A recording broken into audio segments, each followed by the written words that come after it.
The next thing that we have is to hear from Ralph Spezio.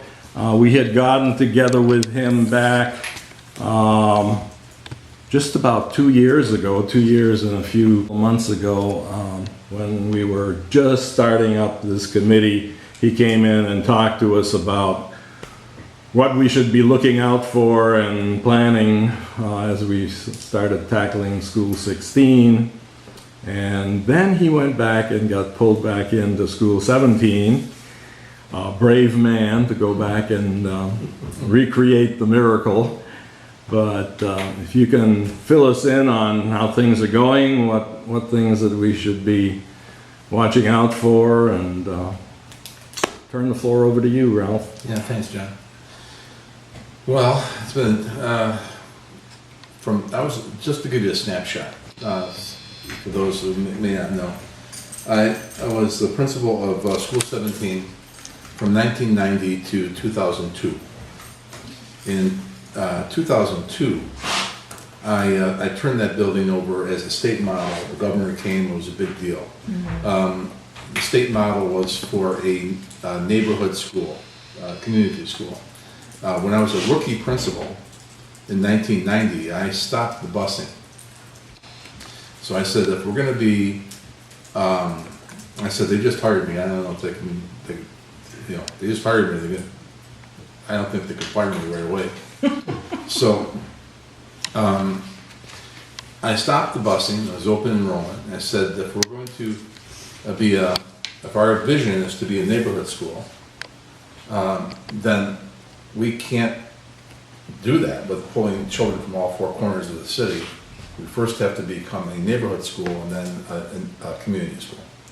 So in those 12 years, I was able to raise just short of $7 million in private money. So I didn't have a preschool, and the building, I didn't have the capacity for a preschool. I didn't have a room, so the district wouldn't give it to me. So I made a partnership with Kodak.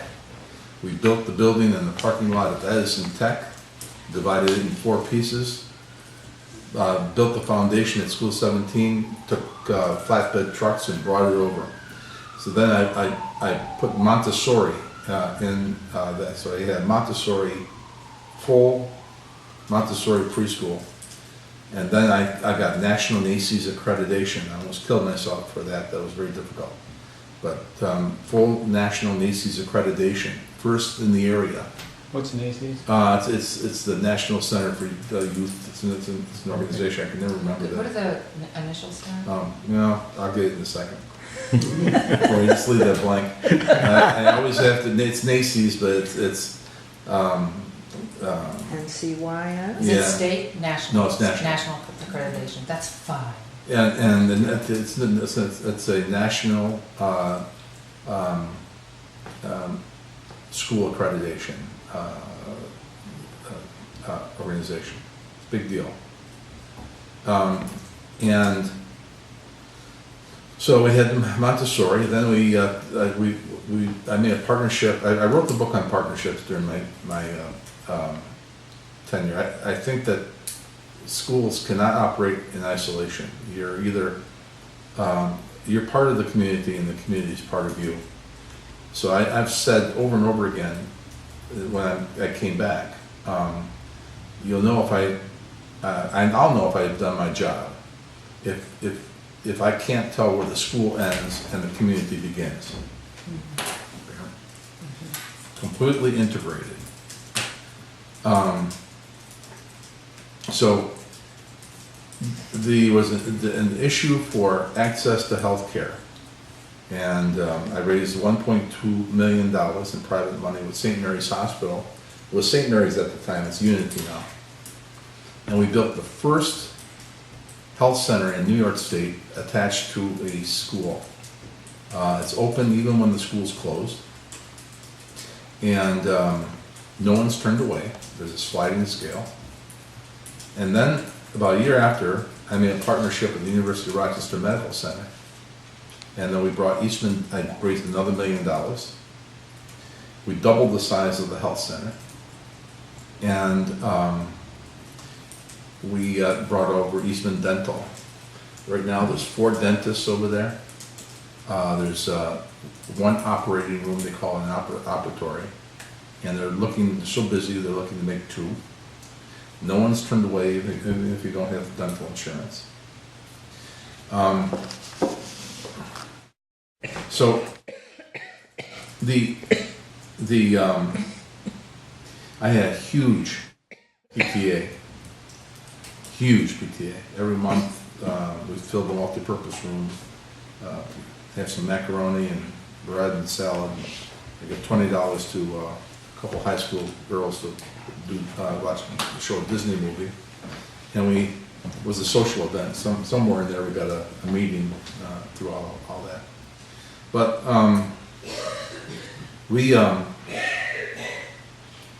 when I retired in 2002, I just thought that building, and before I retired, in 1999, I sensed that there was really something going on with my kids. And so, we had a partnership with Brockport. I had over 25 student teachers in that building.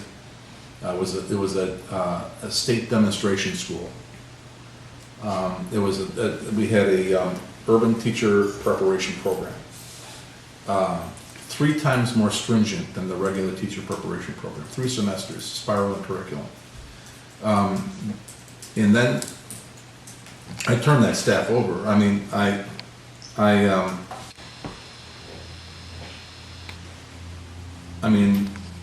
I stopped counting at 38 teachers in 12 years. That I worked with the union to counsel out of the profession. And I did not do it with a baseball bat. I worked with the union, and what I did was smother them with support. And so you call the question, you say, here's the acid test. Would I have my child in your classroom? If the answer is no, then that's the concern. So as principal, we have to make the answer yes. So I would, whether it's planning, classroom management, attitude, professional, whatever it is, I would say, listen, I like you, but it's not about you liking me, or this is not T-ball, this is the pros, and this is the most important profession. We're dealing with children in their lives. So I would not have my child in your classroom for these reasons. But I want to have my child, and I want to do that. So I'm going to be your biggest fan. Here's my vice principal, we're going to have a plan. Here's your union rep, we're going to have a plan. I'm going to benchmark it, I'll give you room so I'm not breathing down your neck. So what that did was allow teachers to be introspective. They couldn't say, well, that mean principal, he doesn't understand me. I'll give you all the support you need to be successful. So, all except for 3 teachers out of that 38 said to me, thank you for treating me with dignity and respect, thank you for being patient, thank you for your support. But my mother wanted me to be a teacher, and I've always wanted to work with computers. There it is, okay? Beautiful. Or, I used to love teaching, but, these kids have changed in the last 10 years. My father-in-law keeps saying, why don't you come with me to the business? I think I'm going to take him up on it. Great. Meanwhile, I had that pipeline of teachers I'm training, and I hired them. So I had one of the best elementary school staffs in New York State. I did. They had like a missionary spirit. Come in early, leave late. You got to kick them out of the building. I worked on the weekends. They're all in their classroom. But something was going on with the kids. So I had these children that would go right to rage immediately, and so I was, make a long story short, I was the first principal to demand that I see the confidential Monroe County medical records of my kids. I demanded it. I signed my life away in with attorneys. And what I found was, I stopped the busing now. So there's a one-to-one correlation between the houses and the children's health. Over 3/4 of my kids were lead poisoned. So I was the principal, I went public, I said that the child had lead poisoning. It's like the invisible and silent monster devouring our children right before our very eyes. If you steal a child's IQ, you have stolen their future. I need every one of my IQ points, but please don't take any. So I was the founder with a few other people of the Coalition to Prevent Lead Poisoning.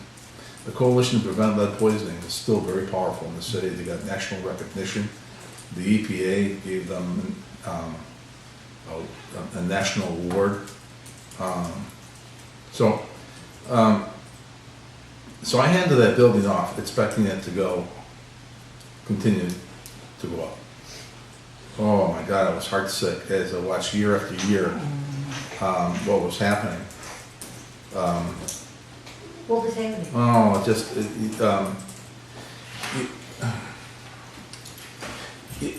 here's, I guess, I just take it for granted. So, when I was a rookie principal, and I brought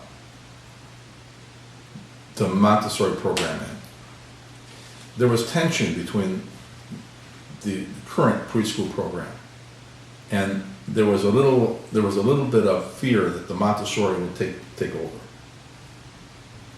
So, the person who ran the Montessori the district preschool program was very good friends with the board of education people.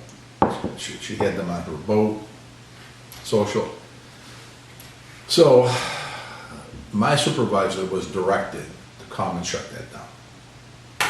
Shut down the Montessori program. By whom? The board. So that's what had happened. My supervisor came. I knew that she wasn't listening. I had all the data, and so after a while, I knew that she wasn't listening to me. So I pushed my keys across the table. I was first year principal. I mean, my best days were in the classroom. I loved the classroom. I didn't leave the classroom to escape it. So she said, "What are you doing?"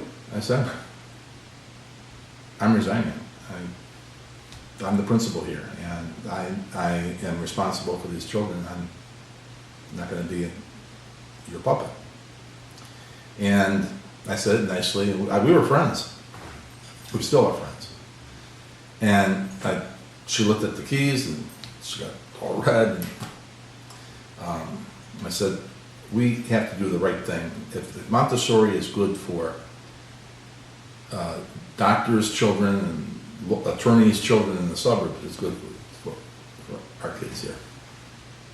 And I mean, she stood up like she was electrocuted, and said, with a few expletives, "Pick up your keys. You can have your expletive Montessori." And she left and boom, slammed the door. And after a while, my secretary came in. She said, "Are you okay?" I said, "I don't know." I don't know. But I tell you that story because that's, you make decisions for what's best for kids, not what's most comfortable for adults. And that's the way I did it. I wasn't, that was the acid test for me. So if I was removed, I would be happy to go back to the classroom. It was wonderful. I taught 6th grade. I loved it. Mm. So that was the kind of way I operated. And I thought that the principal after me would do the same thing. But, when a principal tenure doesn't mean anything to me. I don't care about tenure. But a lot of people can be manipulated with that. So the principal that took over from me, there's in the system, she's not tenured.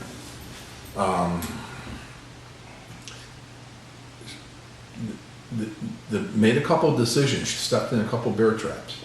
And so one of the things that we don't do is prepare leadership sustainability. So there's no handing over, No, there's no training or, So just to emphasize that, and I can never remember her name. She was the past CEO of Xerox, Ann Mulcahy. What? She was a teacher? No, Yeah. but I was reading the newspaper. Oh, I'm sorry. One Sunday I was reading the newspaper, and so that she was being interviewed. I was reading this article, and she was turning over the company to Ursula Burns. Okay, so the question was, and I was almost ready to stop reading this article because it was really just a warm and fuzzy interview. So the interviewer said, what do you do? She said, Mulcahy said, I'm doing more traveling, more spending time with our customers. I'm turning more of the operation over to Ursula. So the interviewer said, well, do you think that Ursula is going to be able to have the skills to take over when you're gone? And it was, as I'm reading this, the whole tone of the article changed, because Mulcahy, you can see it right on she said, we're not playing games here. Thousands of our customers depend on us. Thousands of our families depend on us. You can bet your bottom dollar that Ursula will be able to take it. I said, wait a minute. Our business has to do with children. It's the most important business there is. And we don't ever have leadership transfer and leadership sustainability like that. I mean, it's just, it really hit me. I'll never forget it. And so they're supposed to be supposed to be training a principal. They can't find one. Yeah, it's just a complicated building, and they have a stack of resumes, but they can't find the right fit. I said to the superintendent, please, I'm doing all these partnerships. That person needs to be sitting with me and seeing how I'm doing these things. So after I went in 2002, I was invited to be senior leadership and faculty at the University of Rochester Medical Center, Department of Community and Preventive Medicine. Fourth year medical students are required to do a community project, and I was in charge of helping them do that. At the time, I got my doctorate, and I did my doctorate, and the topic was restoring cognitive function for children who have been lead poisoned through computer software. That dissertation still is on the Mount Sinai website. I've read it. Yeah. And Is it any good? well, it cracked the door open, because up until that time, doctors were saying lead poisoning is permanent brain damage, and it is permanent brain damage. But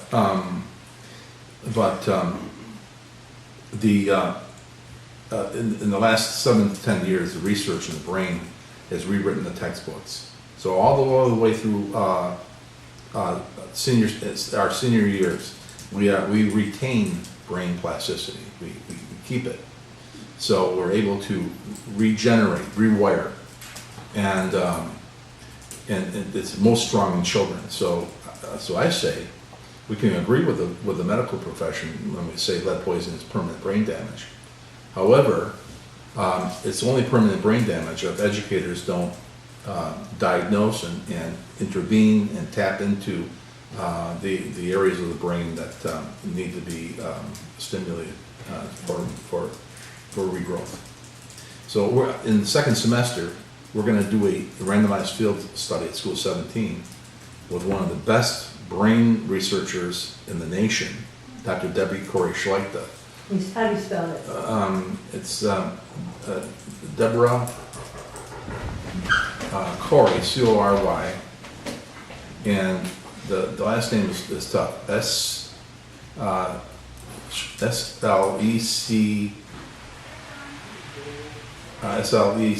Schlechter, SLECTA, I think that is.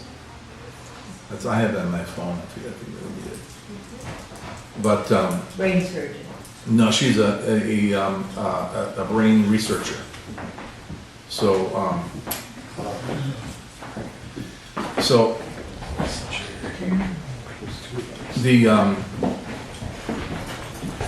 11 years went by, and then the superintendent asked me to come to 17 school and lift it back up again. So, What happened in the meantime? well, here's what happened in the meantime. From 2002, when it was rated as a state model, the city school district has the lowest, the worst student indicators in New York State. And then school 17 had the worst in the district. What year are we talking about? I came back last year. So I came back a year ago in September. So, 13. so this is what it is now, That's what it was. when you came back? Yeah, that's what, so it's a different school now. So we made a lot of changes.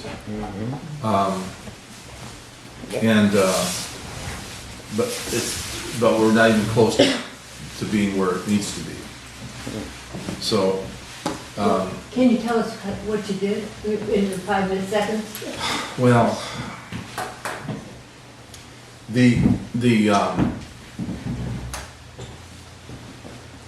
we were throwing kind of a curveball because while School 17 was being renovated, they were at Jefferson. So School 17 got the C of O 4 days before school started. We had to bring over 10,000 boxes, every bit of furniture. So all that had to be processed. So we worked almost night and day on that one, but I had a lot of help. This last fall. Yeah, and so then, Renovation took a year or so? oh yeah, I was that was in the background of that. So the 2 days before the school started, I got a phone call from Human Resources and said, we can't find middle school teachers for you. We're gonna have to send over 8 substitute teachers in the core subjects. I almost fell on the floor. What, how, why? Well, they couldn't find certified teachers. So K through 8 then? pre-K through 8. And so then I had 9 itinerant teachers who come in and teach a couple classes and then leave. So when they filled those core subject teachers, the 8 substitute teachers, they filled them with first-year teachers out of college. All of them. I only had 1 veteran and no exemplars over there. And so, I mean, they were just like deer in the headlights. Wow. And then on top of it, I mean, so when you say to them, it's all about relationships, they don't know what you mean. So either they're too friendly with the students, or they're like Gunga Din. So I mean, they don't know where that spot is. Okay. They don't know how to make relationships with parents. I said, have you called this parent? This child? I called them 5 times. I said, you called them 5 times? I said, and you expect them to be working with you because you're badgering them like that? Right.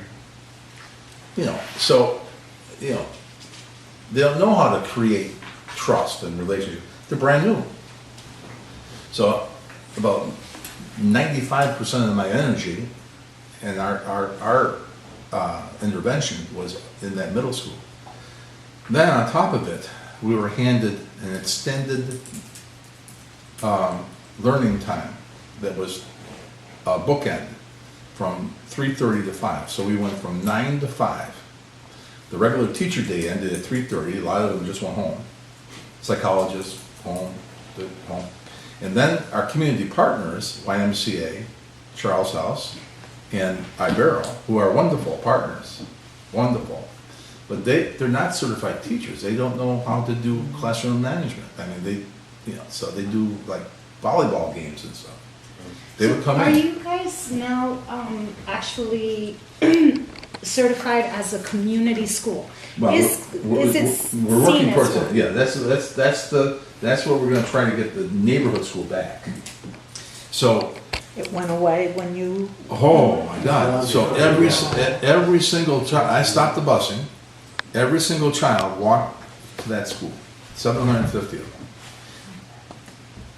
By the time I came back, I still had 750 kids, but over 650 were bused. And the heartbreaking part about this is when I did a database, in that neighborhood, my catchment area, my old catchment area, which ran from just north of Lyle Avenue, Main Street to the south, Broad Street to the east, and just past Haight Street to the west. In that school catchment area, there's 1,200 children that are eligible to go to school 17. If you take the charter school kids out of there, there's 850 kids who are eligible to go to school 17 but are bused somewhere else. So my question to you is, but is it a good idea to have neighborhood schools everywhere? Because doesn't that increase the segregation? Like, is that, but I know that there's just such a small amount of, Well, in this, that used to be, I think, somewhat true. Then they used to say, well, the concentration of poverty. But in the city, it really, I had just about 1/3, 1/3, 1/3. And I had 1/3, 1/3, 1/3, 1/3 Hispanic, 1/3 African American, 1/3 Caucasian. The concentration of poverty is, especially in the Crescent, is brutal. right? So, Where's the precedent? the Southwest, northwest, northeast, Yeah. So, right around the city.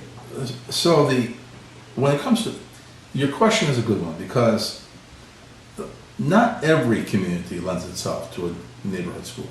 Right. Most of them do, Okay. okay? And it's only elementary schools.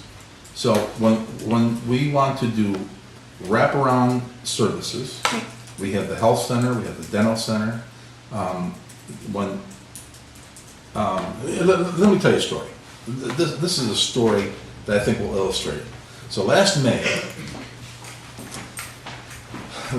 I went, first thing in the day, I got a phone call. Very first thing, I didn't even take my coat, my jacket off. This mother was very angry. Angry phone call first thing in the morning. But it's all right. So I listened with the intent to hear. And I'm listening to her, and I'm sensing that it's much more than that she got a lot of things going on. So I said to her, this is what I said to her. We care for your child, but you love your child. I don't care how many college degrees we have. We will never know your child as well as you do. And we don't have a magic wand. So I said, we need you.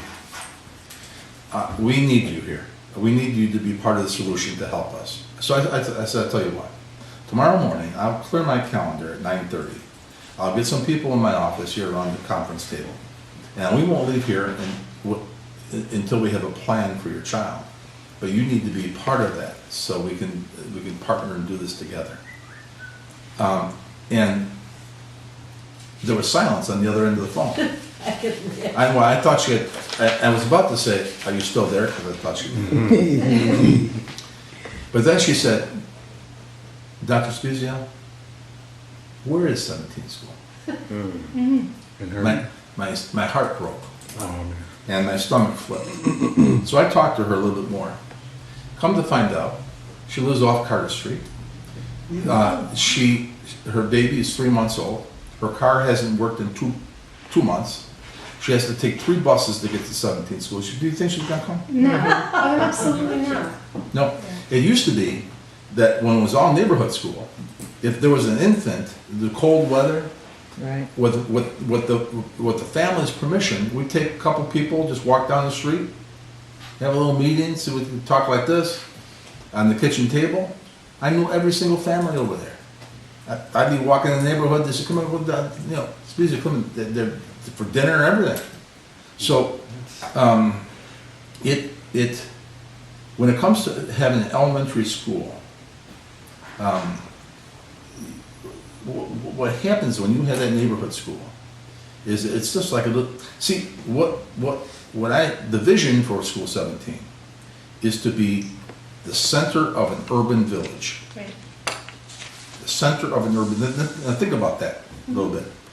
In the country, in these little towns, say what you want, everybody knows each other's business, oh yeah, but that's probably the downside. The good side is that there's all these support systems there. Your barn burns down, they all come and build another one. Someone in the family dies, they all bring food and they help and support. Our families are so isolated, okay? So the center, when I was there before, became the center of an urban village. And it gave those support systems that people came to me like a family member, and I was able to bring supports. I'm able to access the system and bring in resources for families. Now, to me, this is me talking. The best way to break the back of a neighborhood, the best way to break the back of parent empowerment, is to bust those kids all over the city. Right. You've got 3 kids. I'll throw them in 3 different schools, and you won't know. You'll be dizzy when it comes to the parent-teacher night because you don't know what to do. But one of the first things a person said to me, a parent, was, "Well, we want all our kids in the same school." Yeah, right. Right. And So what do you say to things like the research that has gone on in North Carolina, where they have done kind of shipped kids due to the socioeconomic status that they have? And I hear conflicting messages. Part of it is really that the kids seem to do much better. So, for instance, you take New York City and in Harlem, where you've got people who have a much higher socioeconomic status and kids that they're doing much better. That it's actually raised the ability of the children from the lower socioeconomic statuses. I just don't want to, I don't want to do I feel you, Dr. Spezio, because when I pass by 32 school and I live right by it, I totally ignore it. And I'm, because it's closed at the end of the day, there's nothing that offers me to come into that school as a person in the community. here's what I think is now, I just heard that, someone just told me, I almost fell off my chair, that Boston, because of the research of neighborhood schools in the urban areas, Yeah. Boston has said, now think about this when you think about institutional courage. Boston has said that coming next year, they told everybody, every elementary school, with some exceptions, will be neighborhood schools. So wherever your kid is, they're going back to your neighborhood. I went, you gotta be kidding me. They're saving $62 million. Wow. Didn't the Now- neighbor do that just as he went out of office? I don't know, but that's what happened. And so, but here's what I would say. There has to be some reasonable enough. So if your child has special gift or talent, there should be neighborhood schools, then there should be these wonderful magnet schools and things okay, so you have talent for the arts.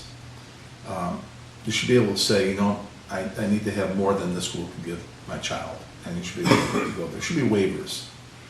Well, one thing you could say is the current model is not working. Right. It's not working. Rochester has the worst schools in the state. The student performance Yeah. is the worst. The current model is not working. Yeah. So we should change that.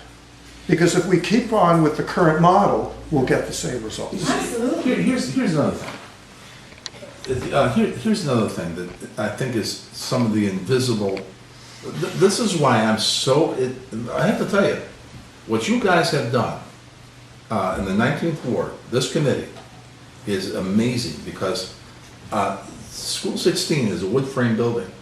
They don't want to put money in a wood frame building. But the other side, outside looks not wood frame. I don't think they're gonna. I still have the feeling they're just pushing us off Well, until they can Yeah, get away with well- not doing anything. well, I don't think, it could be, and Might be a riot. you're good, you're wise to think proactively with that. But there's ways to prop up into the 17 schools completely gutted right to the metal. So I mean, they can do that at 16 and put metal in there, and then it won't be a wood frame building anymore. But here's what I'm saying. You have demonstrated the power of a neighborhood and an organization. That's what I've been saying all along. The power is with the neighborhood, with the parents.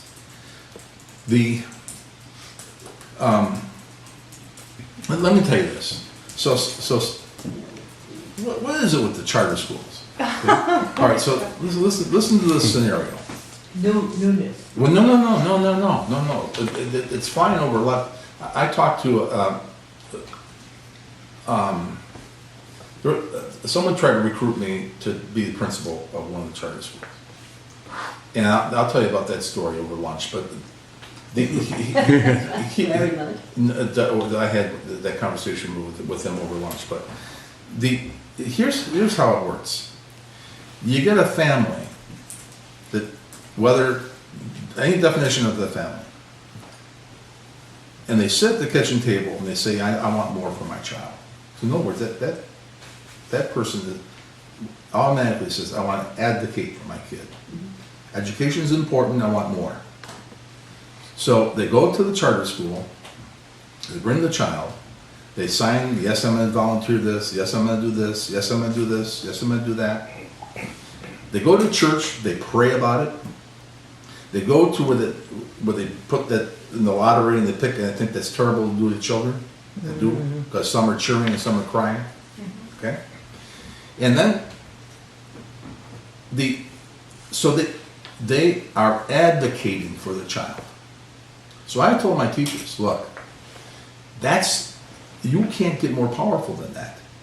So when I was a teacher, I said, listen, and I did the same thing. I do the same thing. I said, look, I go to every home and I say, I'll talk in this ear, you talk in that ear, and we'll meet right in the middle of your child. Okay? So I say, I need your help. I'm no genius. I need your help. You know your child better than I do. We got to work together. I can't do it without you. Now, if all that parent could do is tell that child on the way to the door in the morning, do good today. I want you to do good today. I don't want to hear from that teacher, do good today. That's all I need. Because the child will come with a spirit of, Willingness. yes. If they hear, I'm going to go slap that teacher, I'm going to put that school, then the child carries that attitude with them, and there's hostility and anxiety with that. So the charter school, because of the process, you have to go to them, you have to do these things. I said, you capture that, so you take it right out the top. So I said, let me ask you, guys, his name was Joe. And I said, let me ask you this. So what happens if the child is doing good, but the parent doesn't fulfill the contract?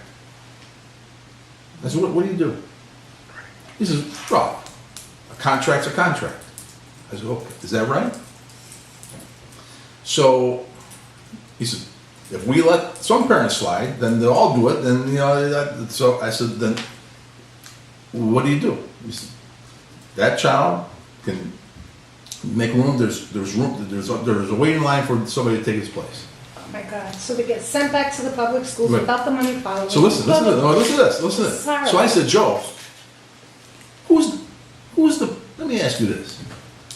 who is the person who calls that child to the office and says, clean out your desk because your parents have not done the response? I said, who's the one who looks in the eyes of that child and says that? He says, well, the principal. I said, that's why I'll never be your principal. Thank you. That's why I'll never be your principal. So, just before testing, by the way, last year, just before state testing, all these charter schools are dumping their kids. You mean, everybody in the school has the test? No, just before The the test, state Oh, tests, state test. state test. they determine who's gonna fail them, they'll dump them out. They can do that? Yeah, Yeah. yeah, they have the ability of cherry picking them, and they're slamming these charter schools down our throats. They're trying to increase the caps on them, which is insane. They just did it in So here's what the public. public schools do. So, but see, this Crazy. is why, no, wait a second. This is why what you're doing in the 19th ward is so special. What you're doing is, you're working from the grassroots up. You have an organization with infrastructure. You are in the process of working with the city school district to plan. They respect you to plan. So I think it's really important, and time is on your side. So what I would say is, do some focus groups and say, if I have a magic wand here, and a magic wand, bang. So what would that school look like? And that question may be ahead, by putting the cart before the donkey, because first you want to say, what are the expectations of that school? What expectations do I have? In your focus groups, you said. Yeah, so you ask the neighborhood around School 16, in the best case scenario, magic wand scenario, what do we expect of this school? Do we want it to be a neighborhood school, community school? Do we want it to be a full partner? Do we want a place where parents can feel comfortable and meet? Do we have, for meeting, do we want to open at night? Do we want to, at School 17, I'm doing the Center for Continuous Learning. So you see Greece and Brighton, they have the adult ed programs. Well, we're going to have one even better. In the city? Sure, at School 17. That's what we're building. So in my mind, we have the city and the city school district as partners. I'm setting this up. At the second level, it's the Josana neighborhood, Charles House Neighbors in Action, and School 17. And that they meet right, how do they meet? They meet right in the middle for the Center for Continuous Learning. Is that a building? No, it's right in the school. And so I made a partnership with City Rec as soon as I came back. So I keep my building open from 5 to 9. I go over there, it's wide open. 5 to 9 So at doesn't night? that cost more to keep your building Well, open? here's what I did. Right. So when I designed the health and dental center, we made it separate. It's attached to the building, but it's separate alarm systems, separate systems. So that when I was advising Charles House Neighbors in Action, I said, listen, you need to have the same concept. So you can close off the main building, but you have this whole huge area, the gymnasium, full competition gym, the cafeteria. We're going to have a community kitchen over there. There's a room for a community kitchen. So This is at School 17? yeah. So It's if what's so Madison was supposed to be. yeah. Yeah, I was going to So thinking the same. so you want to think long and hard. You also want to. You're saying 16 could follow this? Oh, yeah, but it's what you want. And so you look at different models of neighborhood schools, you say, oh, I love this won't work, I like this won't work. Then there is this designer, and John, I wanted to get that, I'll get his name, but it's through Michael Moss. Mike Moss will tell you. Who's he?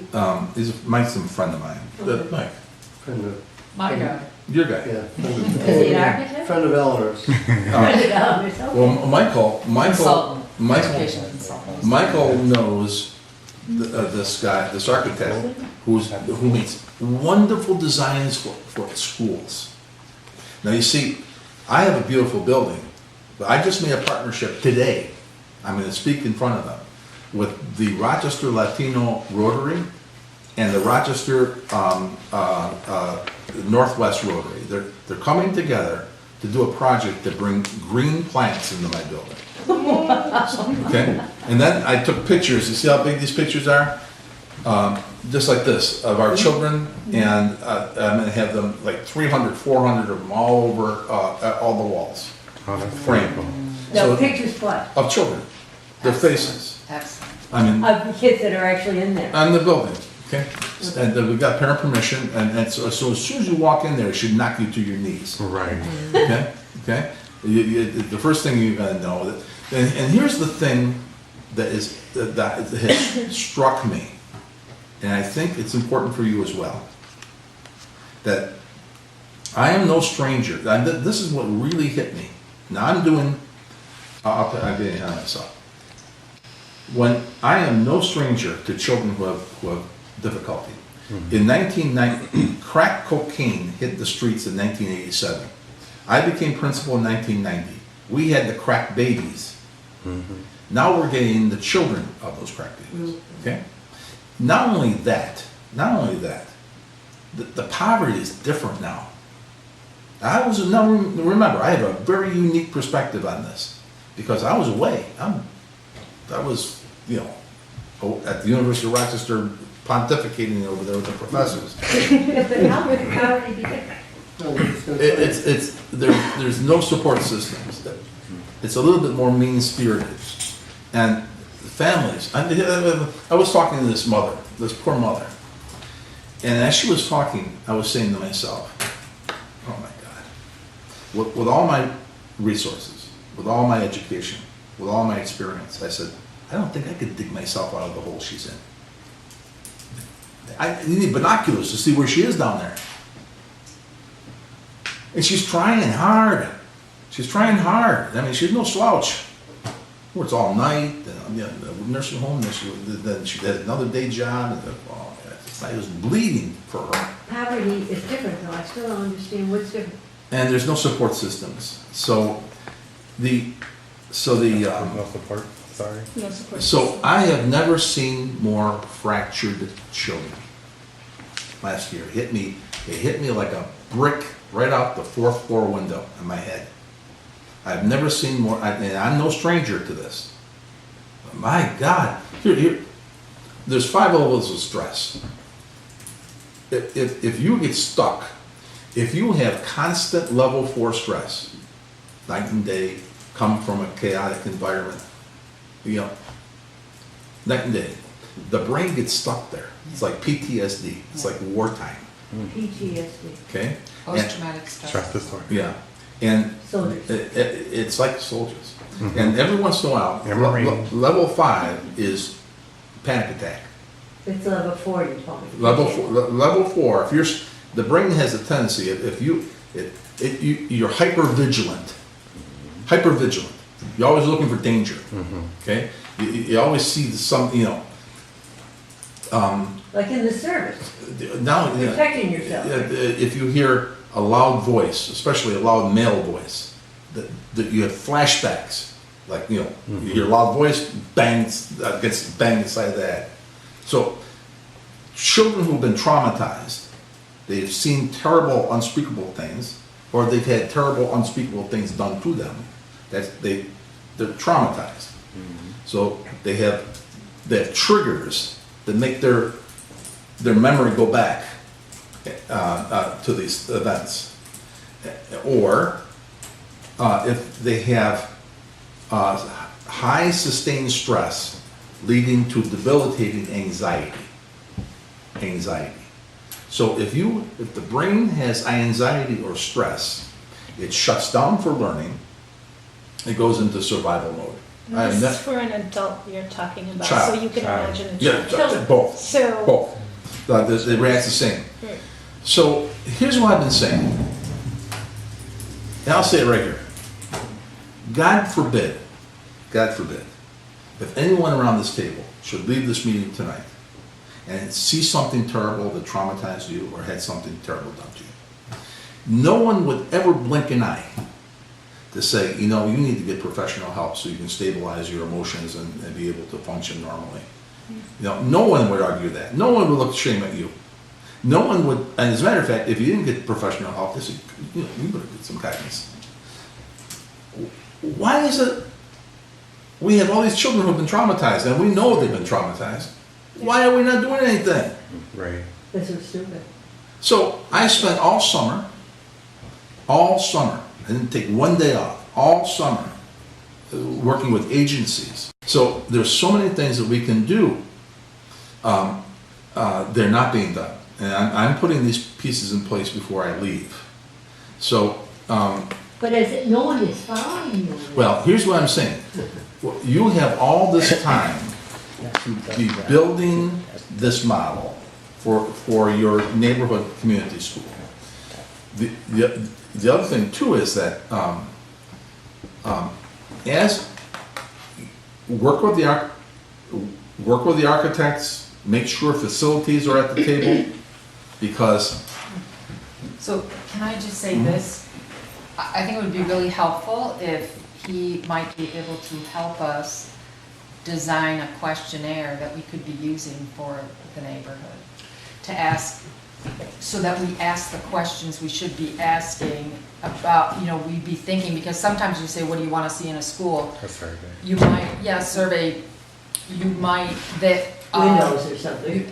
Yeah, and give some clues or some suggestions so that Right.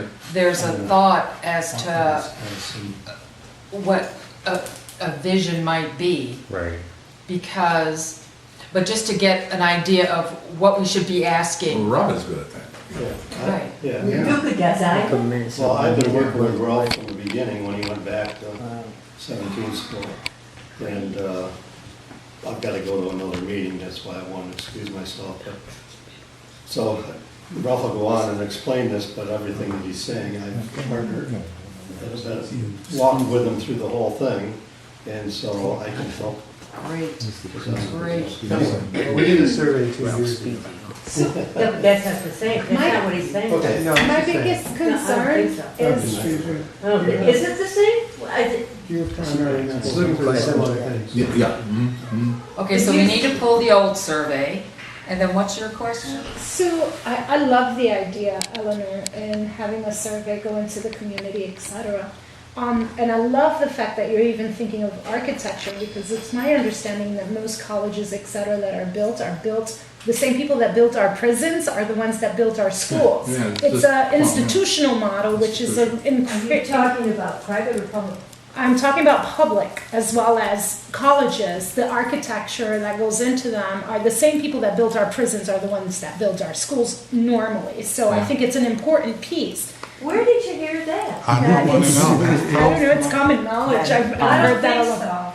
so. Okay. You don't? No, I don't think so, but I don't know for sure. Okay. I'm Well, open, but I. I would be happy to look it up and find it for you. Yeah, I would be happy definitely to do Yeah, do. good idea. I would be happy to find you any What's your articles. name? My name is Rosemary. Rosemary, Yeah. okay. Okay, I've So got a my- question. Let me finish my question though, real quick, Sandra.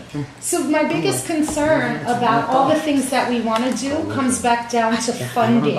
Because as you're talking about the trauma that you're trying to, the trauma centers and the people that you want to put in place there, the guidance counselors, everything that you're talking about costs money. And I know that there is going to be funding, hopefully, for some kind of community schools that need to be tapped into and have a push for that kind of funding from this that's coming down from the state. Well, How do you get around that? Stop the busing. No, How do you no, get Out around the that? bus. well, no, yeah, Well, but that brings a million. that's, no, okay. So I just brought in Hillside Crestwood. They're You right. mean that place over on Monroe? Yeah, they're- 1183, exactly. Sorry, So, you next. so I have a Lost my train of thought. I have a full-time therapist there for Hillside Crestwood. She starts next week. Now, Sure. she's gonna be at your school? Yeah. Is the district paying? Fee for service. What is So- that? So it's like for Medicaid and fee for service. So if the child's referred, they're able to be paid by the government. And so Crestwood, Hillside Crestwood put a satellite in there. Here's the Why deal. did you call it Hillside Crestwood? For a therapist. That's Oh, the, that's But the name. Hillside is a separate place then from Crestwood? they No. merged. Right there on Monroe Avenue? They merged. Okay. So when I made the deal in the 90s to put the health and dental center there, I think you can be creative. This is what I did. I made this deal. So I said to St. Mary's, listen, I need access to health care for my kids. But if I ask the district to put it to bid, as a public entity has to do, you have to go to bid, then it's 3 times more expensive and 3 times longer to do it. I said, you are a private outfit. We could raise the money, Stuart Putnam, we could raise the money, Stuart, privately, okay? You can hire a private contractor, okay? Because you're a private entity, you're a hospital. I said, build the building on the campus here. And then give the building to the city school district. Give it to them. In turn, the district will sign a 25-year, 50-year lease to say you can operate your business with no overhead. No parking, no rent, no heat, no snow plowing, no air conditioning. So listen to this one. I did the same thing with the University of Rochester Medical Center and Eastman Dental. So they get to come, they raise the money privately, they build the building, they turn the building over to the city school district, the district owns it. They get it right up. Yeah, and then they get to operate their business with no overhead, immediately in the black. We get a neighborhood health center in the school. So I love making these partnerships that everyone wins. So there's always ways around that, okay? So, like I said, time is on your side. You have a collective vision of what that beautiful school that you have. You have a park right across the street. I told Mary Thomas, a good friend of mine, she got an award from the 19th ward there. But I said, Mary, I would work with the parent group over there. I envision a beautiful gazebo there. And then you have your children, you have maybe groups playing on a summer night. You can have children singing and performing. You bring your choir over there. You have neighborhood concerts. You know, that's, you know, a beautiful gazebo. I mean, that park is just beautiful. And that school, you got the bell, you've got the Presbyterian home right across from the back way. I would demand that there would be a gate, open up that gateway and have a nice path over there. When John was at School 17, he saw the Help Me Read program in the library and one-on-one adults and children. Well, you know what? Children really respond if they can go and help seniors. You know, children can read to them. It's right across the street. It is so wonderful. I'd give anything to have that. That is a service called service learning. So children can really, and the most fractured children benefit the most because they learn how to give. And then they can make a connection with one of the seniors at the Presbyterian home, and there could be all kinds of events. That is such a resource, and it's not being tapped. So they used to do some of that. yeah, Mary did. Mary and I talked about it. She did some of that. You're right. But what I'm hearing you saying is it starts with a vision of what you want your school to be and how you want the community to be integrated into the learning environment of the school. Let me bounce off that. It's perfect. Thank you. So let's say you have, okay, let's say you do all these steps. You do the focus meetings, you do the surveys, you do the architect that Mike knows. You have these wonderful, like maybe a courtyard, you know, or you know, you have the school that is like out of a picture book. Then you get the principal that locks you out of the building, or you get a principal that's a bonehead. Yep. So you have to take charge of that too. So when you are developing expectations, what you're also doing is you're giving a signal as to who should be the best fit there. Let's say, for example, I'm a young vice principal or whatever. Okay, and I'm looking to be a principal, and I see the expectations for school 16 with all these things that have to do with community, all these things that have to do with integrating the community and making community partnerships, working with merchants in that area, working with, if that wasn't my style, I'd look at it and say, what are they, nuts? I got enough work to do just to run that building. I'm not going to apply.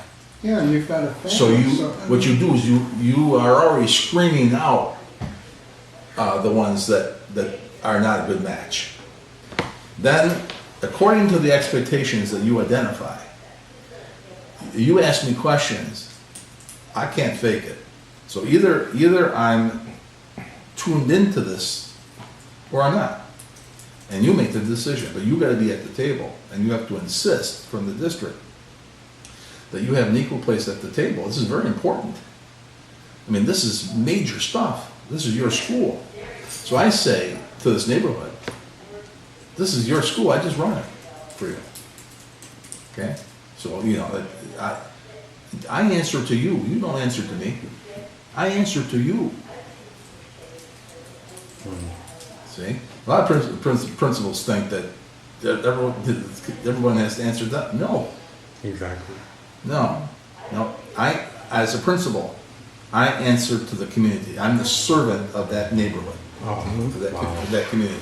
So if you are proactive and work as a team with the district, you can convince the district that it's in everyone's best interest to break the mold and be able to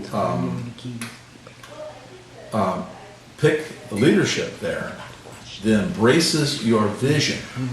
So you have a vision, you have to have leadership embrace that vision and work with you as to develop it. Because if you have a vision and the principal has a different vision, guess what's going to happen? The principal's going to go in the opposite direction that the community wants, and then you're going to be at loggerheads. I'm gonna have to leave. I need to take my family home, but I wanted to say thank you. I know we worked really hard with you on the lead abatement many years ago, and that was really wonderful work.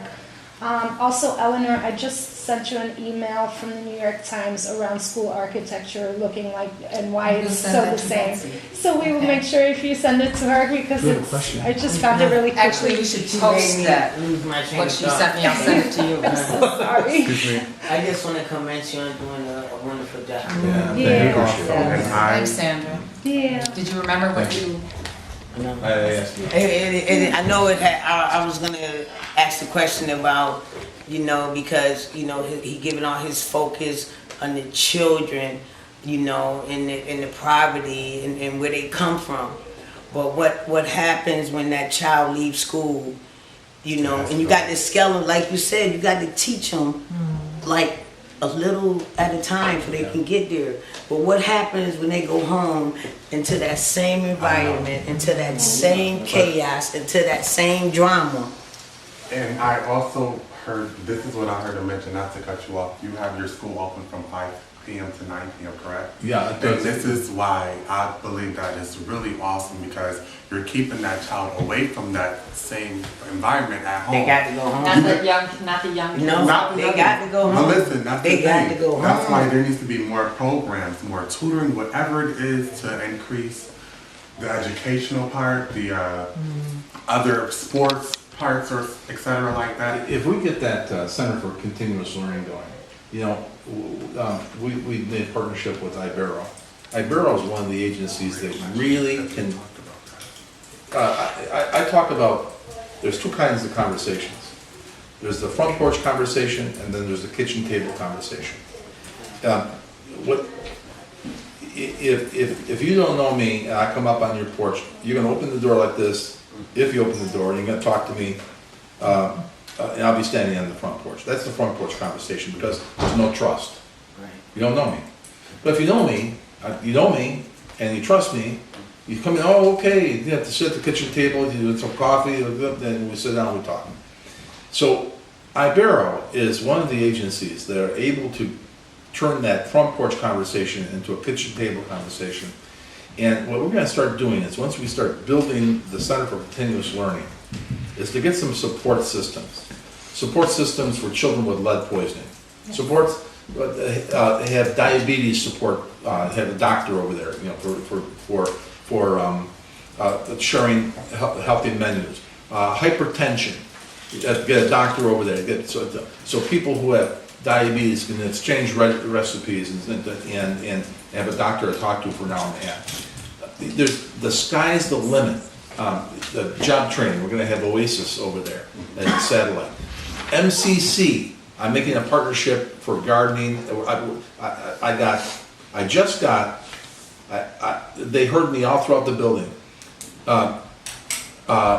Daisy Marquis Jones Foundation called me, we had a long conversation. They're gonna give us $20,000. I want a freestanding greenhouse over there. So we're gonna have a greenhouse in the spring. So that's gonna I need to raise another $40,000, but I think I can get it with that leverage. So I made a partnership with Garden Aerial, Greentopia. They're doing the High Falls, and MCC. I'm gonna meet with them next week. MCC said, well, we got so many kids in that neighborhood that take college courses from us at MCC. We'll consider doing a satellite over there. Wow. So I said, okay, let's talk. So you see how I'm building this. Okay? So why So aren't we more can principals get doing get those families in there and support them. Yeah. That's my Yeah. point. It's like we went to pick up our granddaughter the other day, my grandson, he was sick, and I go in and this little girl takes us to the nurse. And on the way up the stairs, she turns around and she says, I almost got shot last night. I'm going, what? I almost got killed last night. The bullet came this close to me. I mean, literally, she doesn't know me from a hole in the wall. And this is what our kids are going through. See, let me tell you It's something. ridiculous. There's so many stories. Yeah. We brought in Horizons program. So in the summertime, so we take our kids, and they go into the college campuses for a summer program, teach them to swim and do reading programs. So this one teacher said to me, you know, she's Ralph, you know, this little second grader, this baby, second grader, okay, said in the bravest, most calm way, it was during the summer, he said, now this is one little story, it's not even the worst story, I don't want to ruin your night, but this one over here, he said, I didn't sleep too well last night. And so the counselor thinking it's hot, maybe there's no air conditioning. So the counselor said, how come you didn't sleep? It was hot. So, no, my stepfather beat up my mother. There was blood all over the stairs. The police had to come. This kid will have that vision forever. And there's so many of them that are traumatized, and you don't have to deal with them all at once. But my question is, why aren't there more principals doing these kind of partnerships with you? It's hard to replicate School 17 everywhere. Well, here's the deal. I said it to the superintendent. I can have the best teachers who know the Common Core No. okay? The Common Core, Curriculum? no, it's not curriculum, it's the standards. It's the Common Core standards. If I don't heal these kids first, That's right.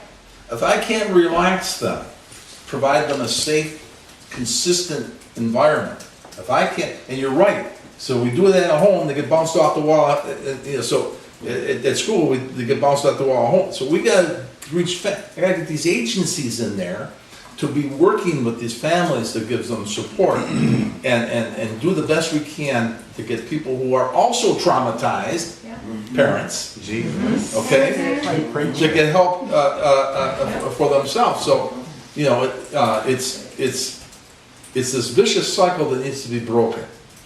Now, let me give you some good news.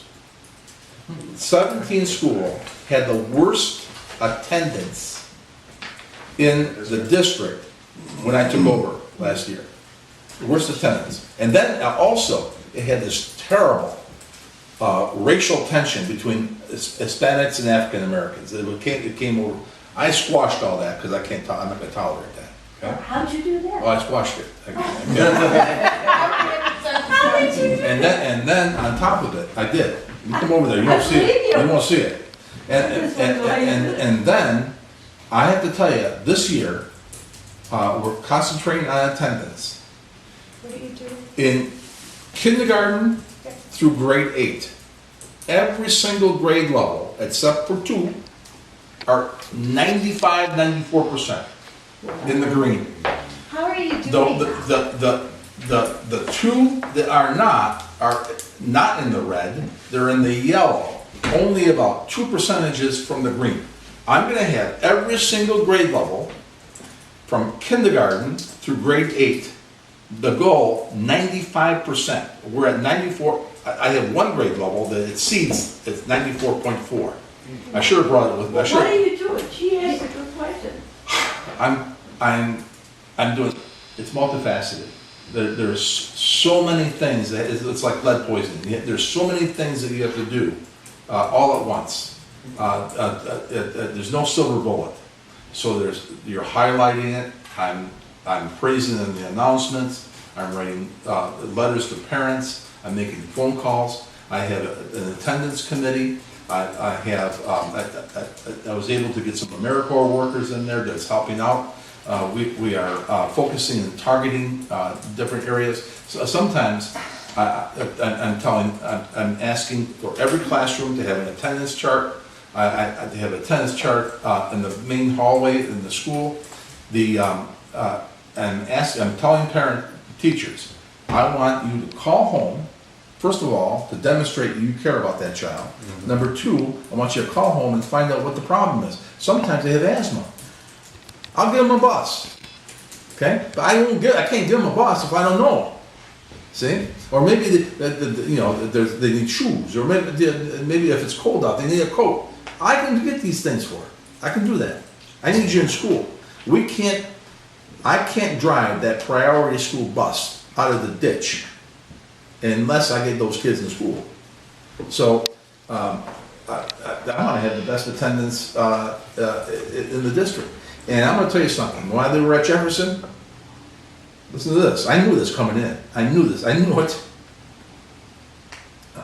That while they were at Jefferson, before I took over, they had more student arrests than East High School.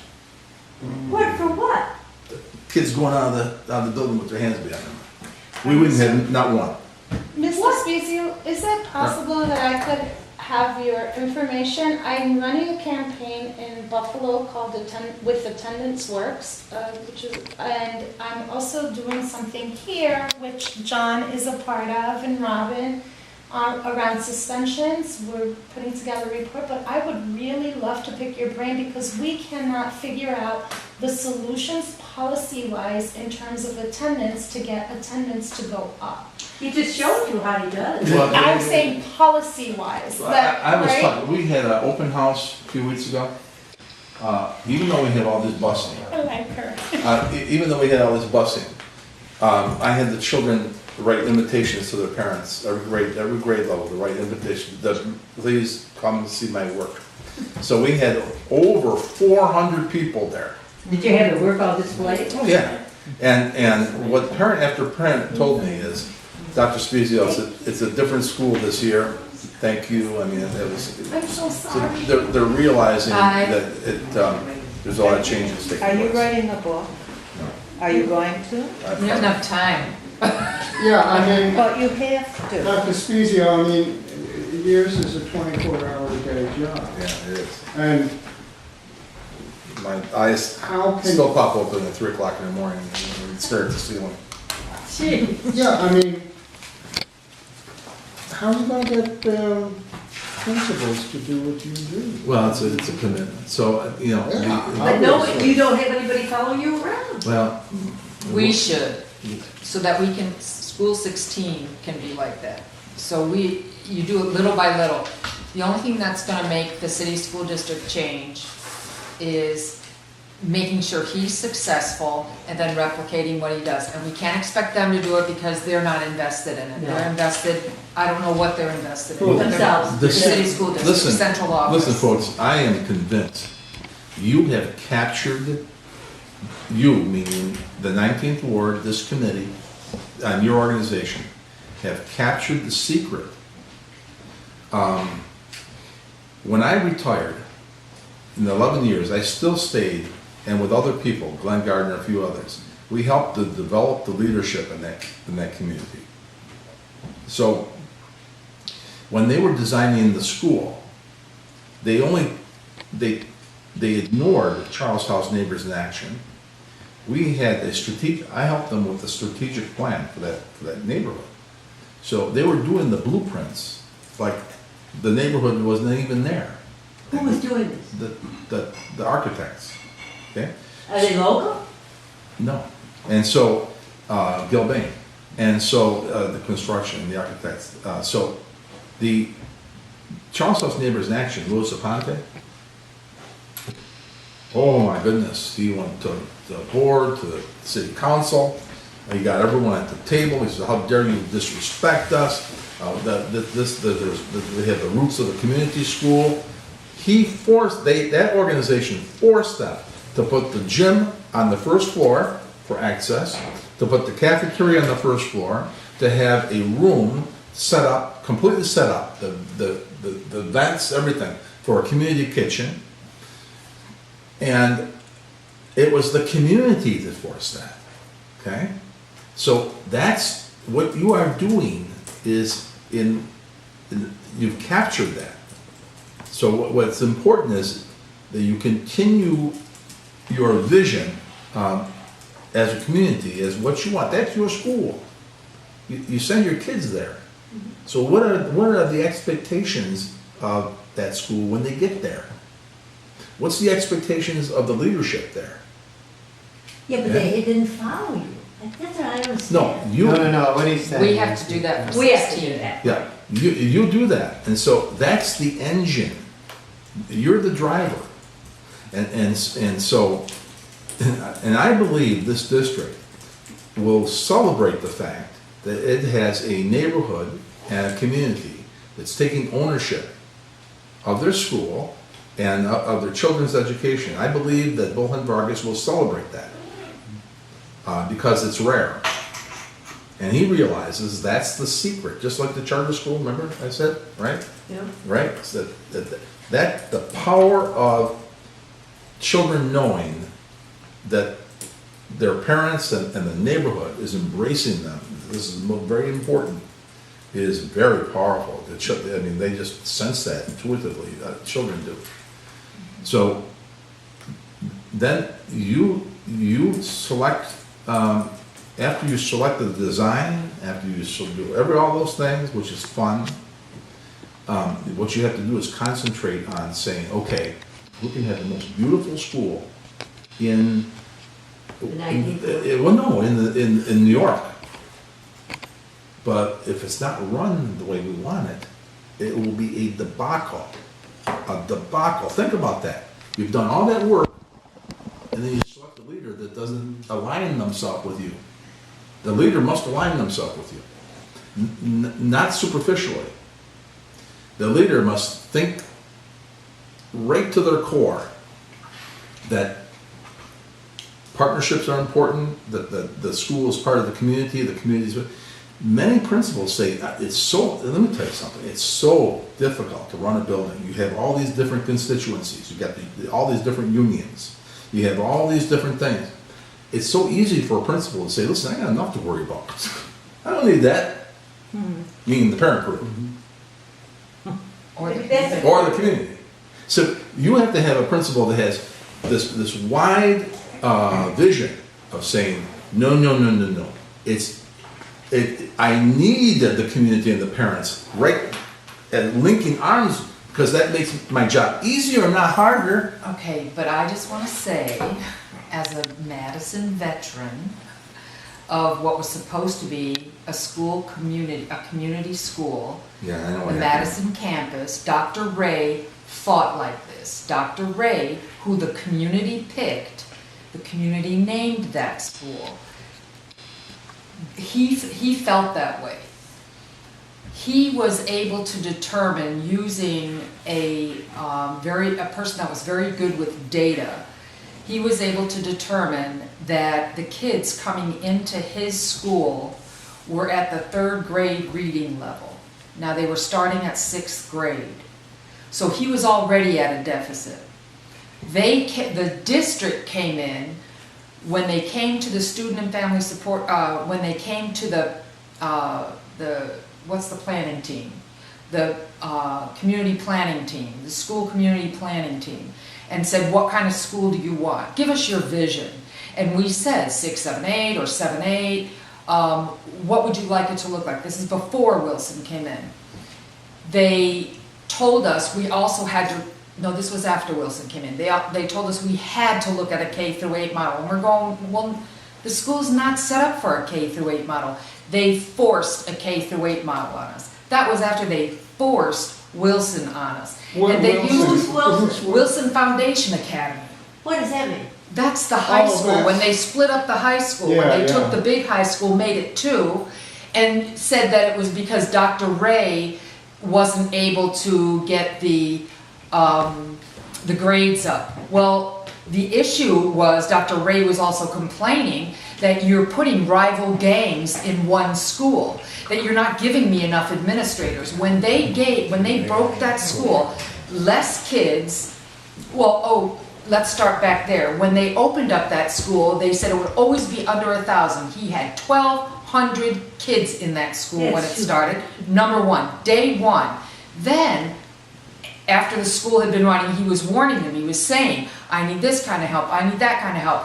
Never gave it to him, made him look bad, kick him out, bring in Wilson, which was never able to turn it around, never able to Is turn the Wilson a students around. person? No, Wilson the name of is the The school. the school brought in Wilson Feeder Academy. the feeder school, Wilson Foundation Academy, brought them in and doubled the administrators and doubled the security.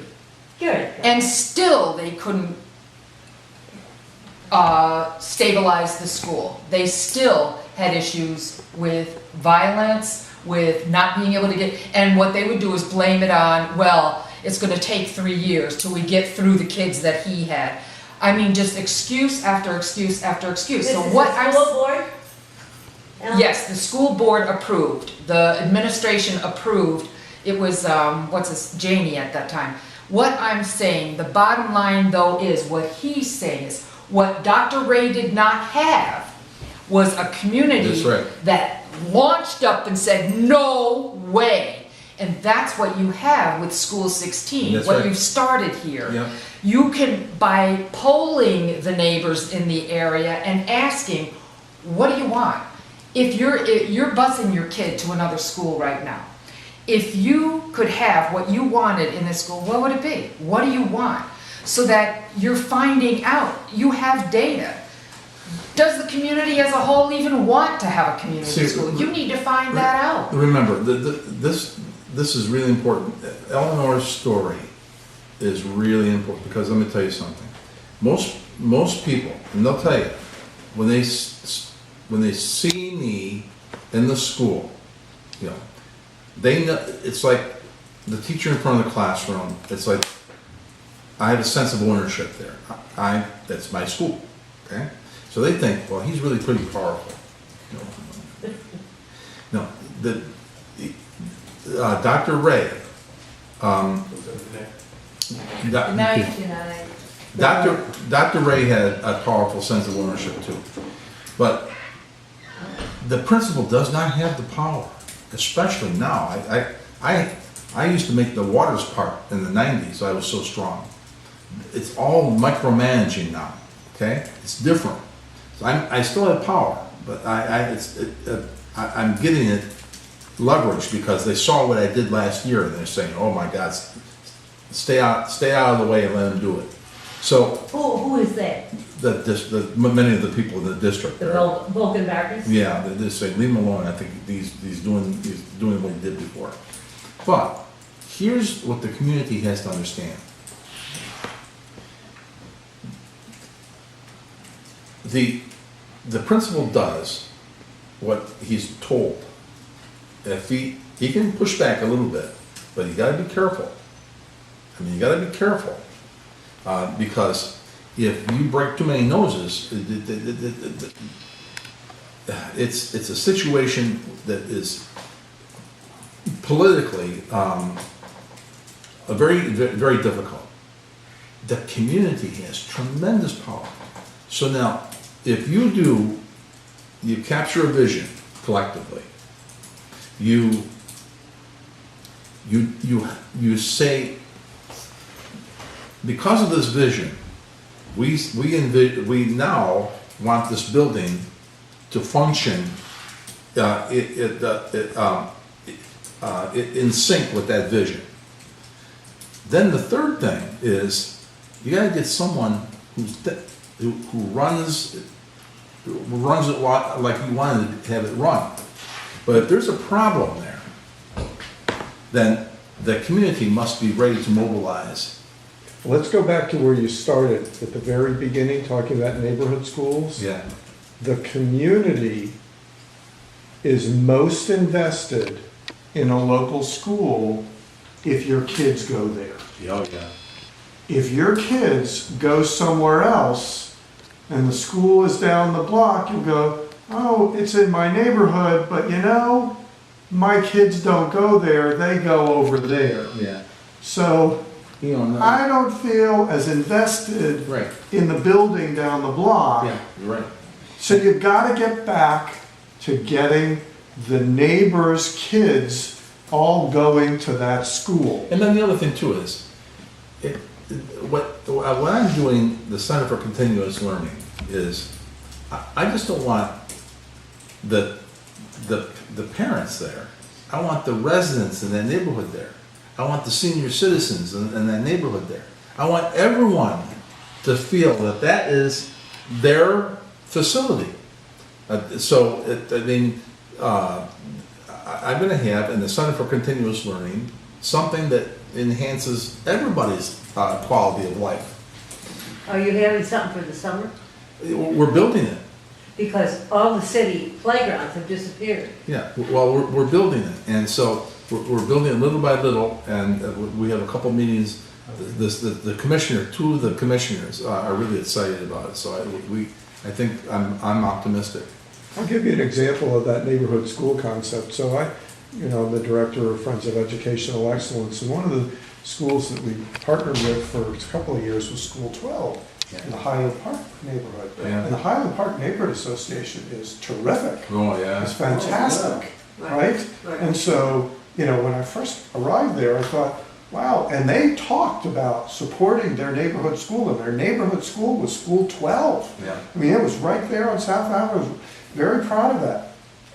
Only to learn as they looked at the data that only about 20% of the kids that lived in the neighborhood went to that school.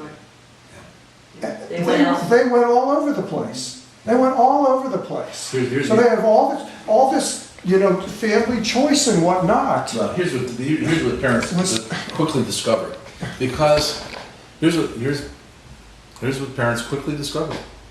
I mean, I googled 14611. That's our zip code. I Googled 14611, level 3 sex offender. Boom, I couldn't even see the streets, all these little dots. Well, listen, think about it. So you're working 2 jobs. You got all these things on your head, as you're a parent, okay? You can see the school. You know the school is a good school. But you're worried about, you're not home when your child gets home. So you're worried about your child walking to and from school. So I would do this as a parent. So they're school 17. Well, I'm gonna put them in school 45. The bus picks them up right in front of the porch and drops them off right in front of the porch. There's no walking. One less thing to worry about. So I told the superintendent, I said, look, you know, you can have there's such a thing called walking school buses. And there's such a thing, you can have the mini buses go throughout the neighborhood. So you could save millions of dollars. You said it yourself. You have all these buses zooming around, right? These big buses with 5, 6 kids on them. 7 a.m. they start. Yeah, or earlier. And if you have most of the schools as neighborhood schools, you can have these shuttles going or picking up kids almost, almost door to door, and bring them to the school. So and then walking school buses. So you have people like crossing guards. I put 2-way radios in the hands of my crossing guards when I was a principal in the 90s, and it was like magic because it spread the blanket of safety out from the school into the entire neighborhood. The parents loved it. Do they still do that? I will, before I leave, I'll get the radios for them again. But I have a sense of urgency, so I was here last year and it was a heavy lift. Now we got the systems in place. Now I got to get these systems in place before I leave. But is somebody going to follow you? Are you training somebody? They were supposed to hire and they couldn't find anybody. That's what I was talking about before. Yeah, but I mean, don't you have a say over that? So, No? you know, They have to go downtown and talk to Mr. Vargas or something? well, I guess they're looking, they're making, I don't know, it's in the hands of the superintendent. Doesn't he have enough to do before? So, We've got a coffee and conversation tomorrow morning with him, so we should go at 7 a.m. For that, brain thing at Mount Sinai, just go to Mount Sinai. yeah, it's buried into the website is monstrous over there. I'm sure. But it's, Mount Sinai of New York City, right? yes, Yeah. Mount Sinai Hospital. It is on a children's part of the website. Okay. Then you scroll down about 3/4 of the way, and there's research, and mine is the first one, using a neurofeedback system to restore cognitive function for children who have been lead poisoned. And that has a whole data on what happened? Yeah, the district, it's inconclusive because the district didn't have the proper data, and it wasn't a randomized field trial. It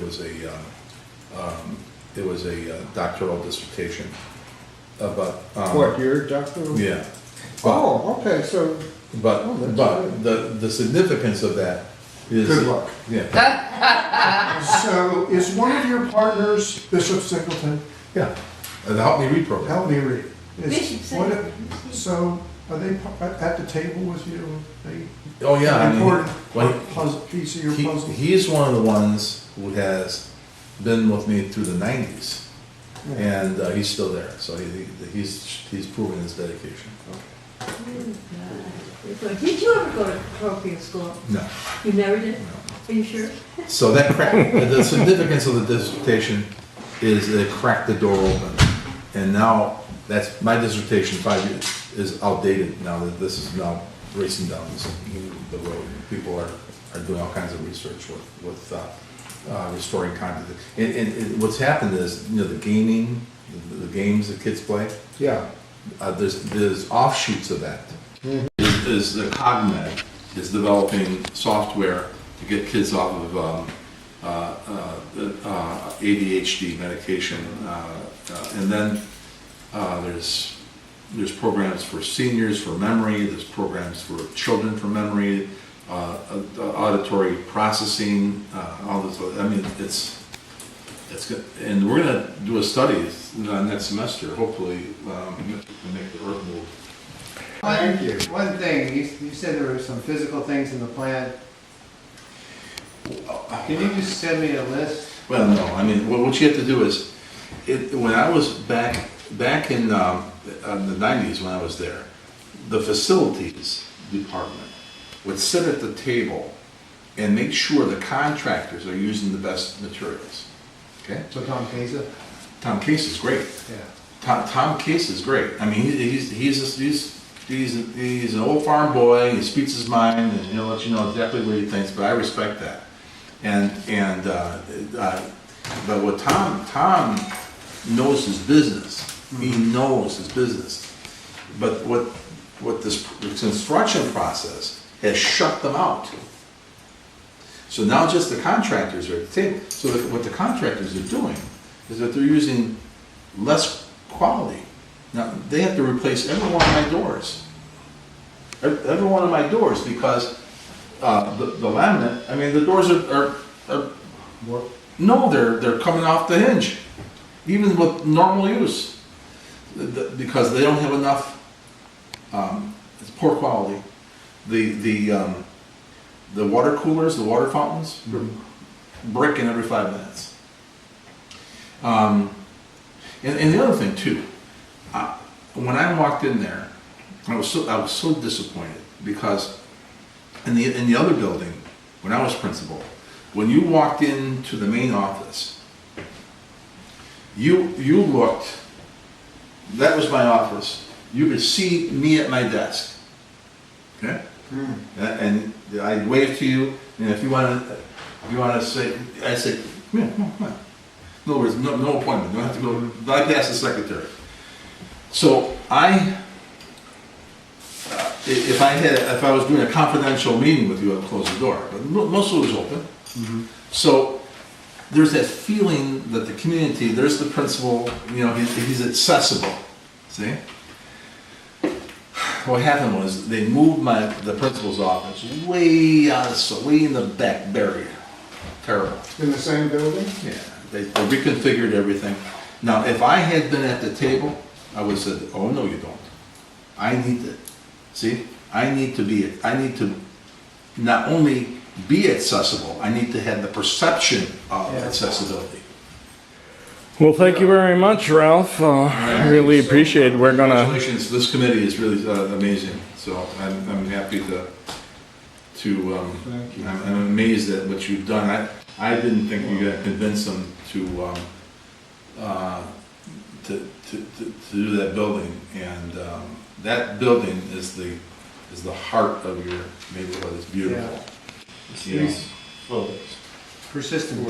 Yeah, it is. Persistence. Yeah, persistence and We vision. drank a lot of his coffee. Yeah. All right, folks. Thank you very much, Ralph. Ralph,